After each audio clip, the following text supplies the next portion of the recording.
Welcome back, Pythoneers.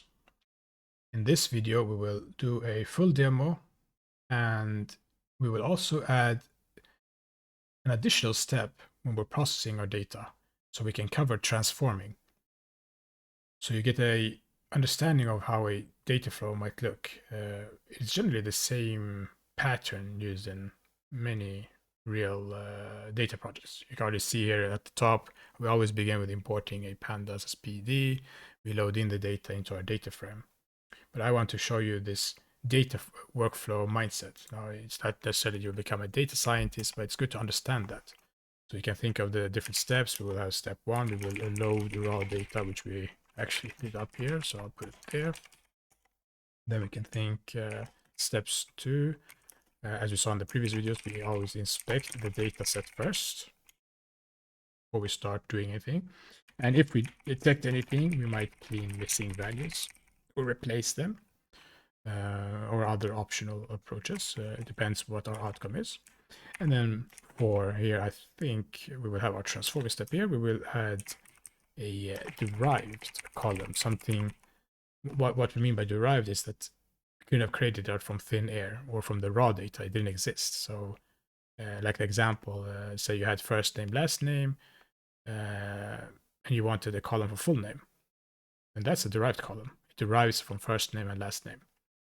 And then ultimately, as we saw in the last video, we end by saving the datasets.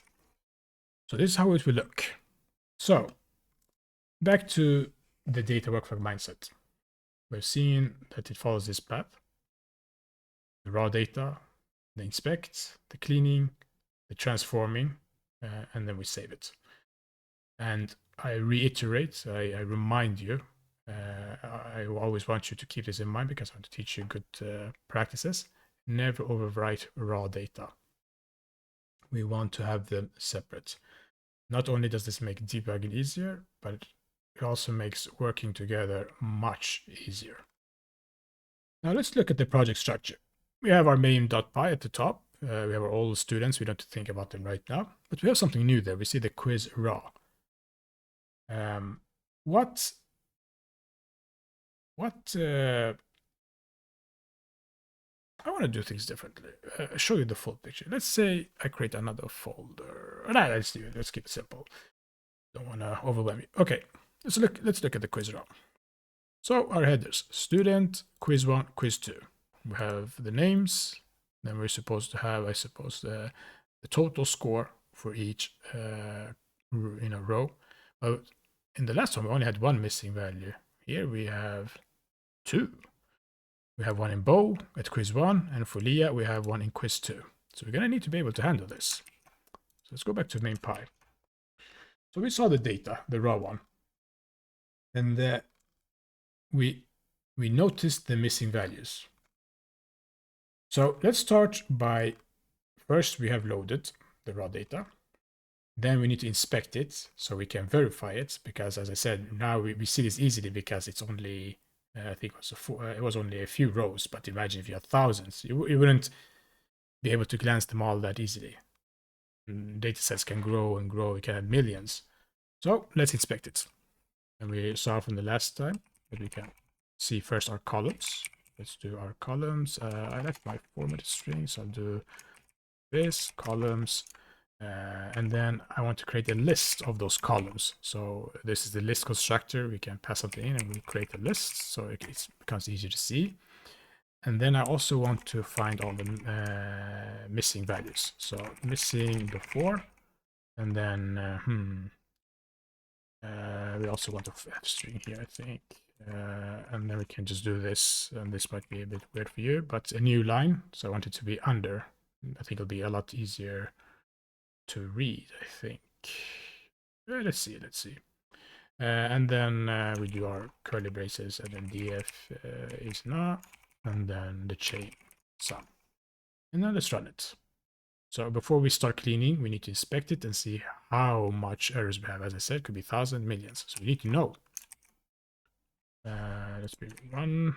Guess we have this bug again. I solved it by closing this, and then we run.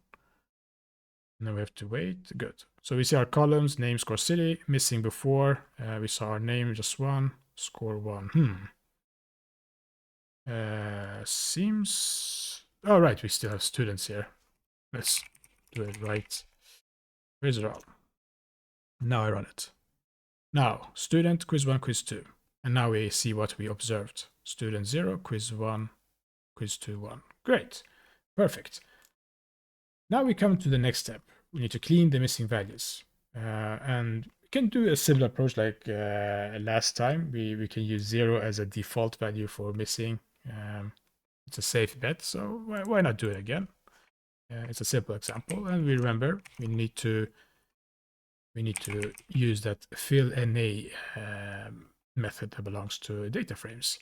And write a quiz, and it's this row. It's a good thing we have that, but you can also, if we were to be safe, you had more complex name, just Control C, Control V, and then here we do the fill NA, and then the value to replace the missing values with, and it was 0.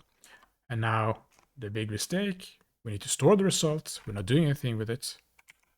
It's not just a temporary operation. So similar here. Let's do this. It's easier. Quiz 1. And then we just do the same thing for quiz 2. But make sure we really get this right. Quiz 2, quiz 2. So in this example, we've handled those missing values using fill NA. And we don't need to verify it. We should generally, but we will know that it works. Now comes to the third step. Here, in the step 1, we loaded the raw data. Step 2, we inspected it. And then step 3, we cleaned the missing value. So it's actually step 4. Here we're going to do what is known as transforming using, we want to create a whole new column if we take a look. So each student has partaken in 2 quizzes. Would it not be nice with another column here that shows their total score of all those quizzes? So let's see how that looks. Syntax would be very similar. It's df. We give a name to this column. I'm just going to call it total. And then I only have to do something as simple as this. Quiz 1 plus df quiz 2. Almost feels like magic. And when I do this, we create an entirely new column, but we are using existing data. And this is an example of transforming data. As this word might be confusing at first. Let's see. Yeah, we don't need that. I think covered that. And now the last step. Before saving the clean data sets, we can verify it now, because it would have been boring to do this here. We already know that works. But here, we can verify it before saving it. Let's see. So, we can say print. Maybe we need some new lines so it becomes easier to read. And then missing after we've done our operation. I'll use a string there, and then I'll put the curly braces there. df is now in the sum. We expect 0. And then we can do printf and get a preview. We can finally use something new. Well, not new, but what we saw when we learned about using the built-in tools. I said we can create a preview, and here are curly, and then I'll do the df heads. And we know the default is 5, and we don't have more than 5, so that's good. And while we're doing this, we can also use something new. I'm not sure we used it in the first video, but let's say it. Let's introduce it. Let's do curly. Let's do a new line. Summary statistics. And then curly df describe. Yeah, I don't think we did this one. Okay. And perhaps to make this easier to read, I'm sure we're going to get overwhelmed. I'm going to put another new line here. So what this describe function does, it will give us statistics for our data, such as average, I think it's minimum and maximum values for all our numeric columns. Right now we have 2. We should also see one for total. So let's run and see what happens. Okay, let's start from top. So we started at missing after student. Okay, great. 0, 0, 0. Nothing's missing. And then we look here. We're back at that original where we could have converted this back to integers, but we can accept it now. And we see our total did not work. Why? Did we miss something? Let's see. So we have preview here. Okay, let's actually add a new line here so it'll be easier to read. Don't think I helped myself there. And then missing after, I don't think I helped myself there. Let's also put a new line there. And then let's run it again. And then let's go from the top. Oh, right, yeah. I think it's how we formatted it, just confused us. So yeah, we're not missing anything in student, quiz 1, quiz 2, or total. Perfect. And at the time it was int, but then after, now it's float. Now we could handle that as well by using as type.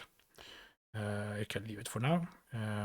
We look the original values, and then we have total, and it's accurate. 9 plus 8, 17. Great. 0 plus 7 because we had a missing value that we added 0, 7. And this would have been difficult to do the total if we hadn't handled the missing values. So this is another reason for it. And here 10, 10 in both. We saw 10, 10. Yeah, so it's accurate. And then let's look at the summary statistics. As I mentioned, we get all of these. We get the not just average, minimum, maximum values. We see max there. We see min, mean. That's the average. We also get a count, standard things that we might be interested of. So that's cool, right? Now our data set is complete and ready for analysis, but we might want to handle that. Let's see. Let's make it. Let's start with total. Df total as type. If I run it again, our total is back to integer. Perfect. And now we can also do this for the other ones. And we put them in the right place because we know this will happen here. So quiz 1, and we could do another copy because we're so lazy as developers. Quiz 2, and verify that it works. And we see, great. Perfect. But remember, we're also chaining. Will this work? There's only one way to find out. We really need to have a completely new line. Let's do this again. Yay! So you see, we can chain and we can reduce the amount of code. Now the question is if we can do it here. Let's find out. But we should perhaps surround this with a parenthesis first, so we let these two become summarized first, or added together, and then let's do like this, and let's verify, can we do this? No errors? Yes! So we didn't need to have that many. Sometimes you want these steps separately. Depends how many how many methods you're chaining, but I think this is easy for us to understand. In the original, we actually just want the integers. And here for summary statistics, it's okay if it shows up as floating point numbers. Doesn't bother us that much. Now our data set is complete and it is ready for analysis, which is not up to us. Our job here in this case is just to read, inspect, process, clean, transform, and I'll save it and give it to the next person in our chain work environment. And remember, we use that same approach, not that difficult, to CSV the path. And remember, we don't want to override our raw one. We don't touch it. Never forget that. Raw data must remain unchanged. Quiz underscore cleaned, you can easily see. And then let's update the index because we don't care about that. We don't need to print. We'll know by seeing that the file is created. And now we can run it. And we see our quiz cleaned. Perfect. We have handled the missing values 0, 0. We have a total now for everyone. Wow. This small workflow that we saw here is the entire foundation of many real data projects. And it's not that complicated. And that's one of the fun things with Python.